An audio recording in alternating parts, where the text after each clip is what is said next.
I am David Lindsay-Abaire here in Bucks County, Pennsylvania. I'm on my way to see Christopher Durang at his home. Chris, as you probably know, is the author of many terrific plays. Sister Mary Ignatius Explains It All to You, Marriage of Bet and Boo, Vanya, Sonia, Masha, Spike. My personal favorite is History of the American Film, which is a really obscure musical that I happened to do in 9th grade. And that was the first time that I got to be familiar with Chris's work, and I'm very excited to have a chat with him. Early on, when I started reading plays, his was the sort of work that I was drawn to, work that wasn't just meat and potatoes naturalistic plays. They had mayhem about them. They were tonally several things at once, funny, but soulful, sometimes angry, sometimes crackpot, often absurd. His characters are deeply damaged, often in a funny way, often in a painful way. And I knew, that's how I look at the world. I want to write plays like that. We've never talked about what makes him tick as a writer. What are the things that inspire him? You know, as a fellow writer, it's a very solitary thing, and it's always interesting to find out how other people do it, because it's still such a mystery.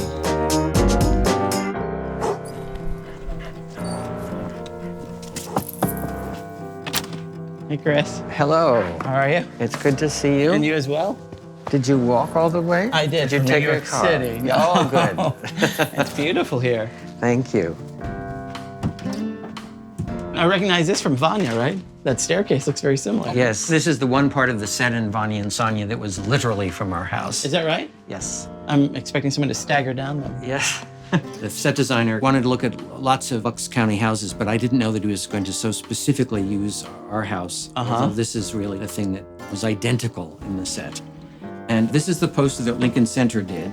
And this is actually a picture of our house that John took. And we do get a blue heron at the small pond frequently, but that is indeed pasted on. But otherwise, it's actually the house, even the flowers. Wow, that's amazing. Oh, and on the floor, there's 2 mobies and a picture of our last dog, our previous dog, Chief, who's now gone. And that's Sigourney and me. And this photo was when she was asked to host Saturday Night Live for the first time, and she asked if she could bring me on with her to perform part of our nightclub act, Das Lusitania Songspiel.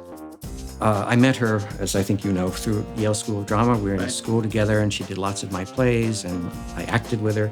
And she came out and did a monologue, and then she said, "And now I'd like you to meet my playwright friend, Chris Durang." Right. And then I said, "Thank you for using your power to get me on the show." So that was on the harrowing side. This is a painting my mother did, and she died when she was 56. Which was too soon, and this is my parents, before they got married, but close to marriage. And this is not the Tony Award, but the nomination.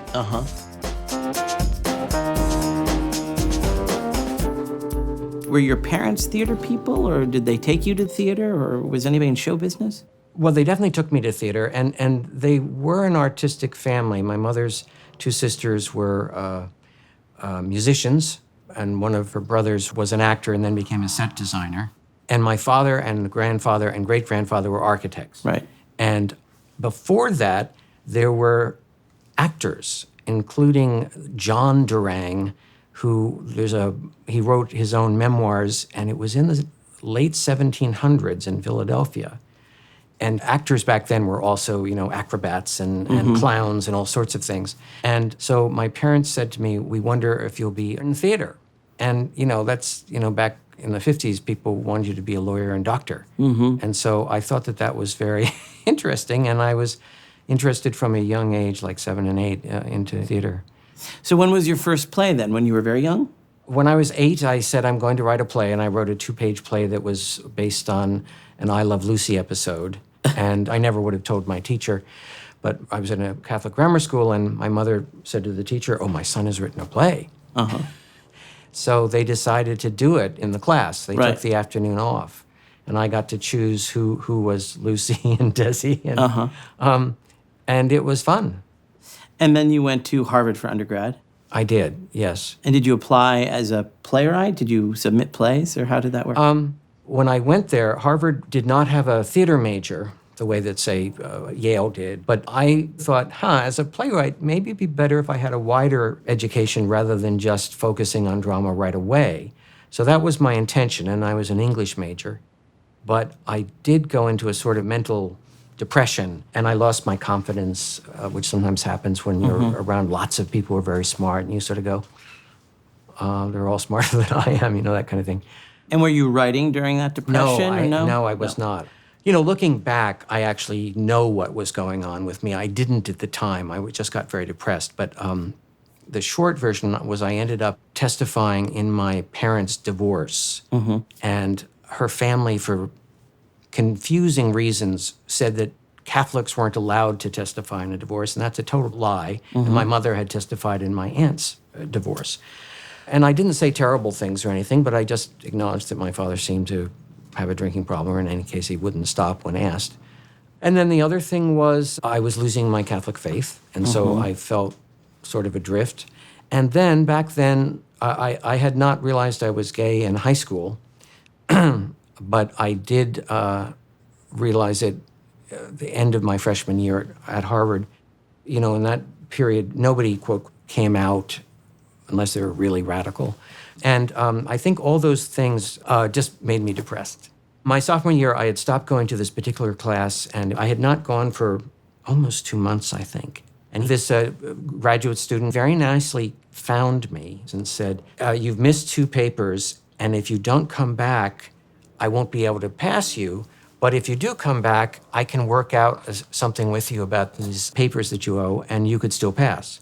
The first one I did was a regular paper. But the second one was, this is sort of obscure, but there's a 18th century poet, George Herbert, very religious, and he used to, weirdly enough, back then, write his poems sometimes in the form of a cross or a flower. And it was very cutesy.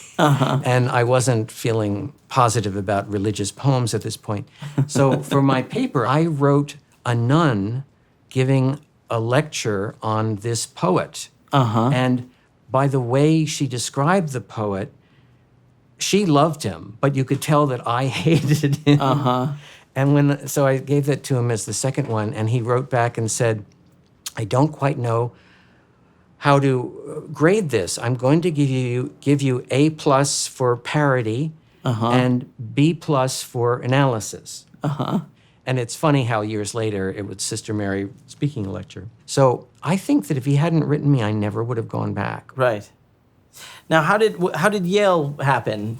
Because that was next, right? And that changed everything. My senior year, I was doing a tutoring job in the afternoons, and 2 times nobody came in. So I ended up suddenly had an impulse to write a play. And I think the Yale thing was due in February, and I hadn't even given it a thought, but I thought, I just wrote a play. So I submitted it, and I asked that graduate student if he'd give me a recommendation, and he said he would be glad to. And then he said, it's a very hard school to get into. And I could see that he really didn't think I would. But I kind of knew from the brochure that they weren't looking for academics, they were looking for plays they liked. Yeah. And that turned out to be true. So I got to Yale, and I was in a much, much better mood, and I just felt ready to immerse myself in it. And Sigourney was in my class, Sigourney Weaver, and Albert Inarado, and I became very close to both of them.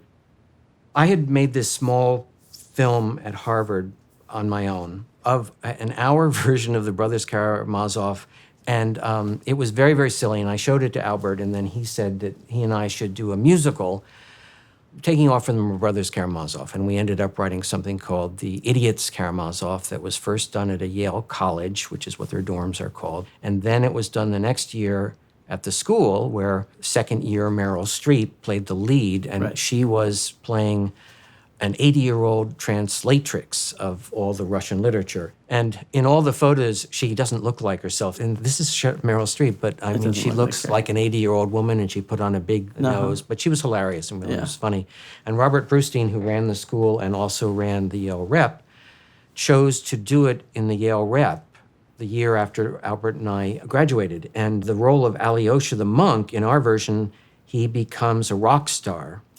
And the actor who had done it in school was good but didn't sing well, but Brustein had seen me sing in the cabaret, so he actually cast me.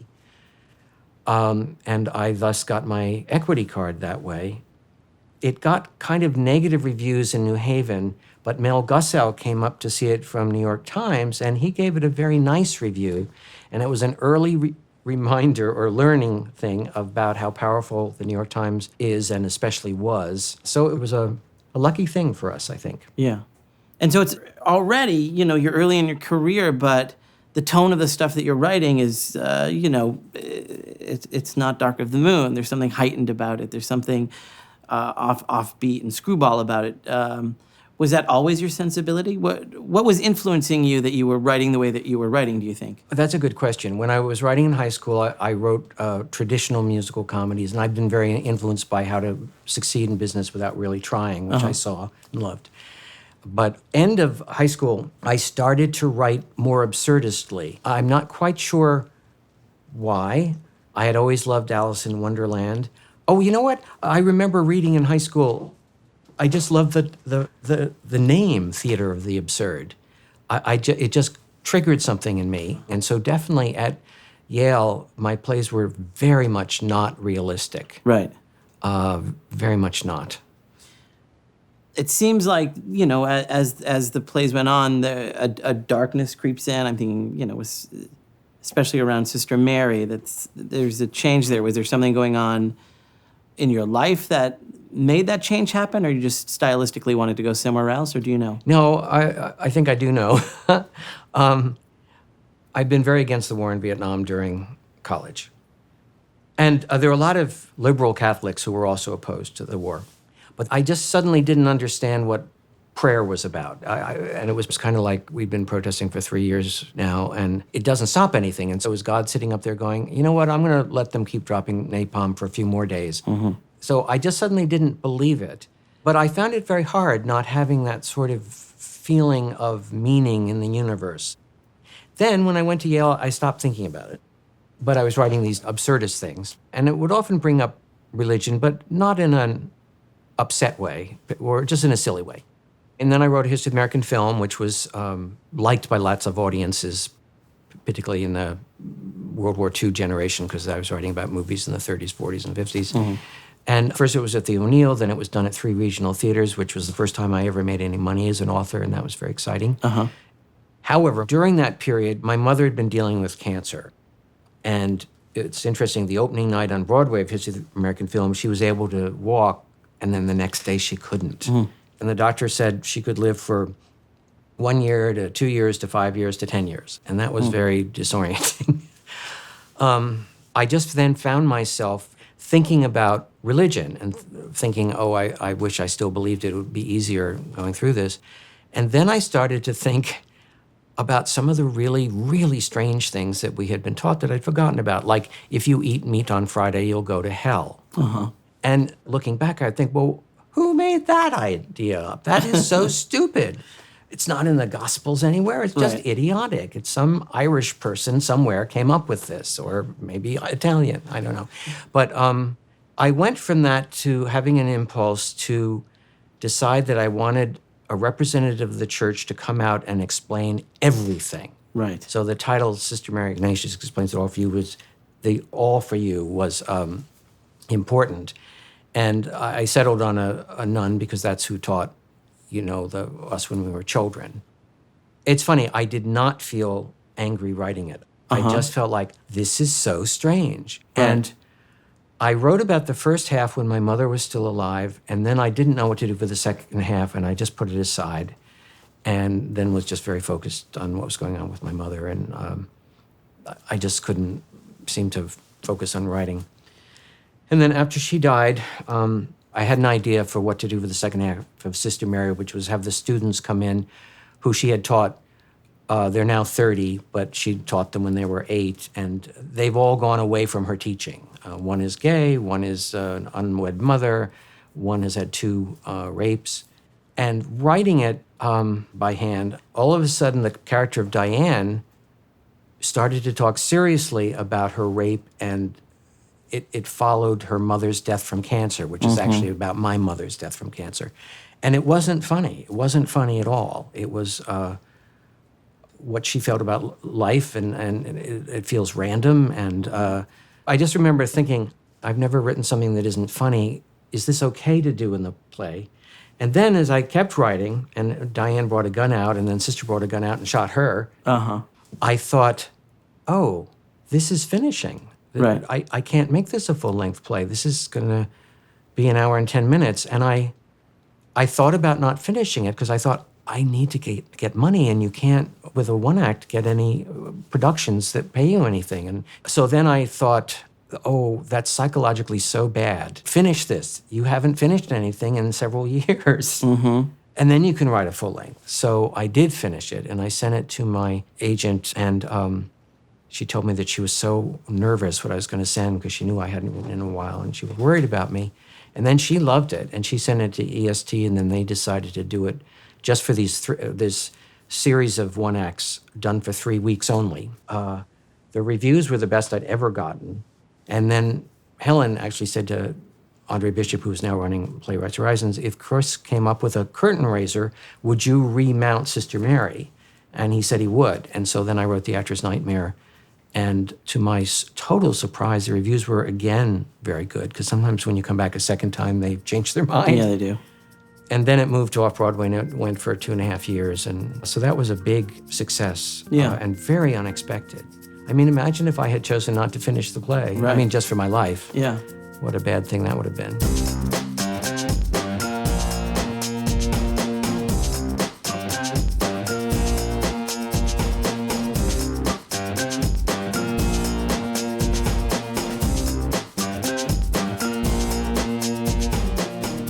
So you grew up in New Jersey? I did indeed. No siblings? I had no siblings. My parents both met after World War II, and my mother in particular wanted a large family, and I was the firstborn. And I don't actually know when they learned that they had this blood incompatibility called Rh negative and Rh positive. But the problem is that if the baby is Rh positive and the mother is Rh negative, the mother views it as something hurting her, and she, fights against it. And when I later learned about this, I did learn that the firstborn is not in danger this way because she hasn't worked out the antibodies yet. Right. But the second one and the third and the fourth.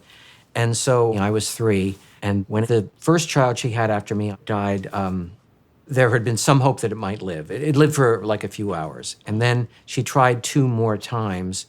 And they were always honest with me as a child and said, well, the baby didn't live, unfortunately. But back in the 50s, people were just never told to mourn. It was always about, well, look on the bright side, keep going. So my parents both tried to do that, and I think that exacerbated my father's drinking, and my mother was very poignant in how much she wanted other children. However, my mother had a great sense of humor and full of life, so I mean, I also draw from her as well. But now you take a lot of these sad, awful things from your life and you put them in your plays, and in the plays they are also sad and awful, but they're seen through a more comedic lens. Yes, well, I'd always told stories about my family arguing, but they were funny. I mean, because at one point my father, by mistake, knocked over a gravy bowl, and he didn't seem to be drunk. But when he went to clean it up, he got a vacuum, and he started to vacuum it up. And my mother was screaming, "Boo, you don't vacuum gravy." And Albert suggested I just write something about my family. Right. And so I did write it, and I even used all the real names the first time. And then, unfortunately, my father's nickname was Boo. And when I got to the deaths of the baby, I just had this impulse that the doctor would come out and say, it's dead, the baby's dead, and then it would drop this wrapped up thing on the ground. And I was still at Yale when I wrote a one-act version of The Marriage of Bet and Boo. And a director I knew people at Princeton, and they wanted to do the one-act version of Marriage of Bet and Boo. And my mother lived in New Jersey, but an hour and a half away from Princeton, and I thought there'd be no reason why she would hear of it, and she did hear of it. And I didn't want her to see this, so I tried to talk her out of seeing it. Then I said, well, I deal with the babies, and I want you to know that. And then I said, I want you to read it first if you insist on coming. So she came, and she liked it. And what she said to me was, well, I think you were a little easy on your father, but you got all the other people exactly right, which means her siblings. And, Yes. and what I took from it a little bit, aside from that she had a good sense of humor, was that she liked being the lead. Uh-huh. Do you feel like writing functions as a kind of therapy for you, or a process that helps you work through things, or no? Yes. Yeah. I'll give you a short answer. Yes. All right. You do talk about therapy and beyond therapy. How did that come about? Well, because it followed Sister Mary. Sister Mary was a satire and was critical of the church. But beyond therapy, I was just sort of writing a comedy, and I myself thought therapy was very good and had mostly been to good therapists. But I had a friend who went to sort of a therapist who didn't like her, and she should have left him way sooner, but she had trouble asserting herself. I mean, he would say things to her like, oh, I see you washed your hair today, when she hadn't. And she would say, oh, I like your big belt buckle. So when I wrote Dr. Stewart, he was kind of macho, and then I came up with Mrs. Wallace just because the therapists who tell you, if you're feeling something, go with it. Yeah. There's a lot to be said for that. However, obviously you can take that too far, and Mrs. Wallace, for comic reasons, does. When Bruce's gay lover, Bob, has a starting pistol and he wants to scare them, and he says, should I go shoot them in the restaurant to punish them? And she'd said, well, that's up to you. So a lot of people called it a satire on therapy, and I don't think it was, actually. I think it was just a comedy. Right.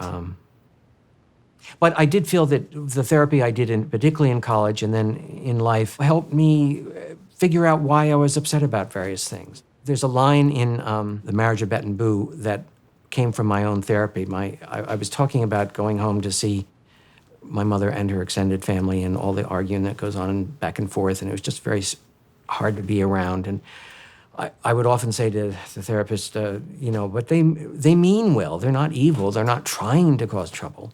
And so after having said that for like 6 months or so, I said to him, well, they mean well. And then I said, but meaning well is not enough. And then the therapist said, it took you long enough to figure that out. And to me, it was like, you're not crazy to be upset by this. Well, let's just talk about basic stuff. When you start a play, how does it start? Are there different ways that it starts, or do they tend to come the same way? They come about in different ways. I mentioned the nature and purpose of the universe. I started with the title, actually, because I mentioned that when I was at college, there was all the stuff about Vietnam, and the radical kids took over one of the offices, and like it had happened in Columbia, taking over buildings because they were angry about Vietnam. And so under everybody's door at Harvard, there was this thing that actually said the nature and purpose of the university. And they wanted to explain, you don't take over buildings and things like that. And I was tired, and I thought it said the nature and purpose of the universe. And I thought, they put out, what are they going to say? And then I saw what it was, and then I just liked the title. And then I'd seen this documentary where this woman was so angry about something that was happening but she seemed comic. And I was with a friend, and I said, that person, it feels like Elaine May is playing her. So I came up with this idea, 2 angels from God were going to come and make this housewife's life miserable. So I've always written intuitively, step by step, not always knowing where I'm going. Right. I do certainly, once I write a draft, go back and rewrite it. Right. Or rewrite some of it. And sometimes I'll be in the middle and realize, oh gosh, this has just gone in a totally wrong direction. And they don't go to Mexico, they stay home in New Jersey. Well, you talk about rewriting. What happens when you hit a snag, or people talk about writer's block? Do you get writer's block? If I've hit a snag that I just have no idea what to do next, I just put it aside for several weeks, even several months. And then the other thing which I did do with Beyond Therapy was then forcing myself to write, because I thought I was being too self-critical. And I was like, if I would hit a couple of lines and not like it, I would stop for the day. And I would say, no, you can't. Even if you jump ahead, what might they be talking about 5 minutes later? Right. And then I would try to do that. And one thing that was a little odd about doing it that way, I had a little trouble getting to the ending, and I elongated it. And we read it. It was funny. But Edith Oliver at the New Yorker said if only the audience could have left at the restaurant scene in the middle of Act 2, they would have left on cloud 9. And we were still doing our long production at the Phoenix, and I would whisper to the wonderful director, Jerry Zaks, when we were getting to that point, I'd whisper to him, Edith wants to go home now. Because I was thinking, well, I can't just stop it there. I mean, Prudence leaves the restaurants angry with everybody. But then as time went by and I would watch the audience really, really like that scene, I thought, Edith is right. It's the only time I've actually used a critic that way. And it had been that there's never a waiter in the restaurant. And then when finally Bob brings out his fake gun and shoots them all, and then they're not actually hurt, but they're all scared, the waiter suddenly shows up, and that's always a big laugh. Yeah. But in the rewrite, rather than everybody arguing and then Prudence leaving, I had Prudence take the gun, aim it at the waiter, and say, the service in this restaurant is the worst I've ever been in, because the whole play, the waiter never shows up. I want to order now. Bring us menus. And so that's another big laugh. And it's all thanks to Edith Oliver. Well, talking about process, do you feel like your writing process has changed in the course of your career? Trying to think if I've ever written differently. I mean, it's odd that when I've gotten movie jobs, first of all, they want you to pitch the idea, and they want you to do an outline often, Right. or a treatment. The first pitch I did, I was so bad at. It was like I was just having conversation with somebody, and I said, well, I have this idea for the beginning.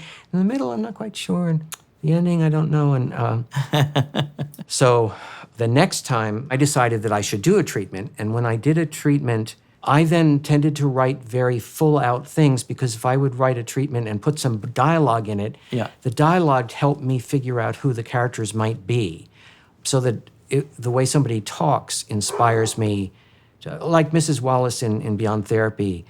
Express yourself. Oh, that's wonderful. She threw water in my face. What did you do? I threw water in her face. Good for you. So writing those lines helped me know who she was. Right. While if I just sat there going, all right, it will be a therapist. What should she be like? Right. I don't know. It doesn't seem to come to me until I write a dialogue. But then it was helpful to know that about myself in writing for the movies, because they loved my treatment, actually. But what kept happening for me, and I wonder if this has happened to you, actually, but they hire you because they want something offbeat. Yeah. Then you do the offbeat thing, and then they go, you know what? I think it's too offbeat for regular audiences. And I never got mad at them, but you secretly say, well, I know, but that's what you hired me for. That happens to me you? all the time. It does. And not just the offbeat thing, whatever you get hired to do, and they're very excited, and then you hand it in, and they say, well, why did you do that? Yeah, that's generally how it goes.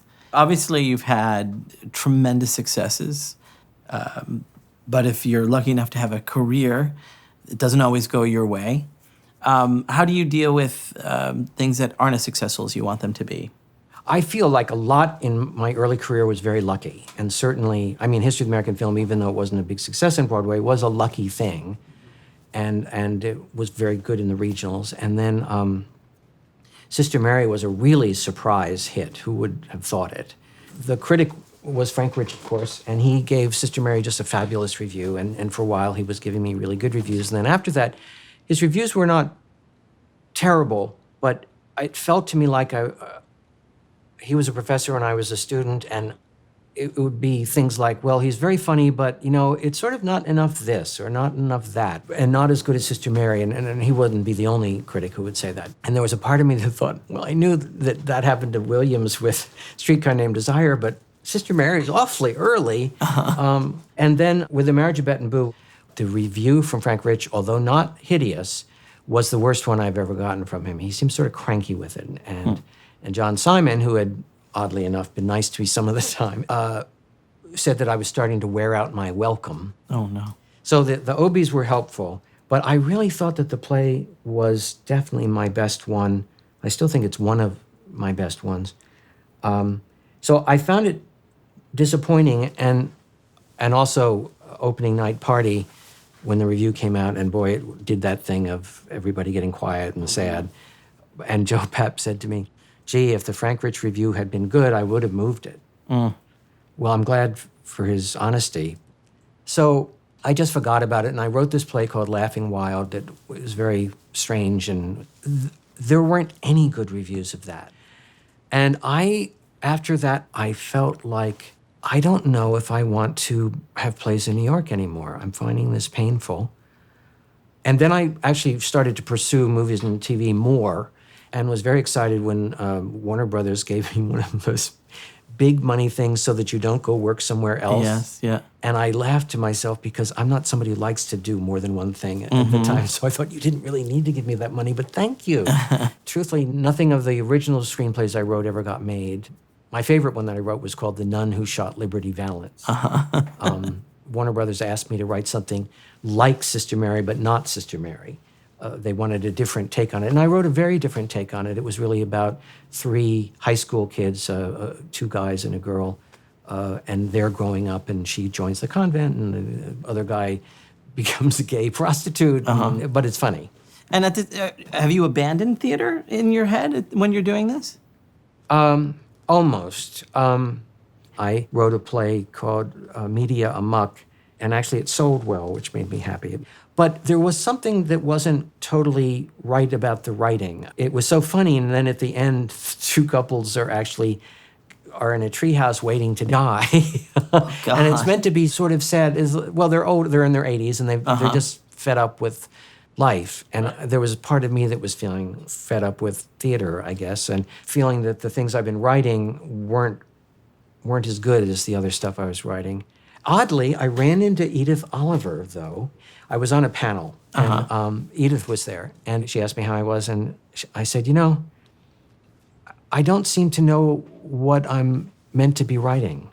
And she said, well, The Marriage of Bet and Boo was, you were sort of finishing with your parents. And so much of what you've written before was dealing with them in other ways. And Laughing Wild was the first thing where it isn't about parents and children. It's about what they're feeling in life, but you're still finding your way.